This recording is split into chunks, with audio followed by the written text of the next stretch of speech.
I'm not a person who gets easily overwhelmed.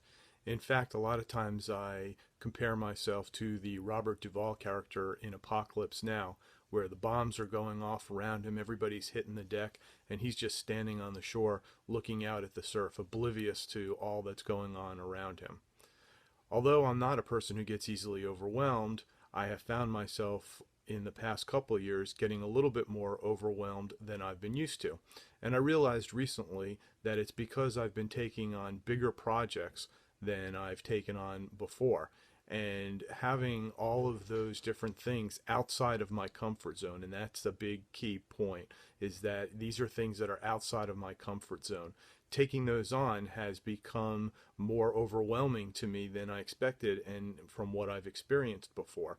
And that's the way it is for a lot of people with conflict. You're outside of your comfort zone, and it's really taking on a new thing and overwhelming you. So you have to do a couple of things in order to resolve that situation and to make it less overwhelming. And what I've been doing with the projects that I've been taking on is that I've really been breaking it down into its smaller pieces and then staying focused on those pieces. So first identifying what those smaller pieces are and then staying focused on them and not moving on until I've resolved those smaller pieces. And you can do that with conflict also. So when you're in conflict, first think about what are the emotions that you're feeling, identify them, label them. What is the source of those emotions? And what are the things that you can do to manage your own emotions? Once you feel that you've got that aspect under control, you can start focusing on what are the wants, needs, and interests that you have that are not being fulfilled by the conflict. Identify really what those are. Forget about what your position is. Forget about what you think the only solution is. Start thinking about what are the ways or what are the things that are needed to fulfill your wants, needs, and interests. What are the wants, needs, and interests, and what are the things, the options available in order to fulfill them?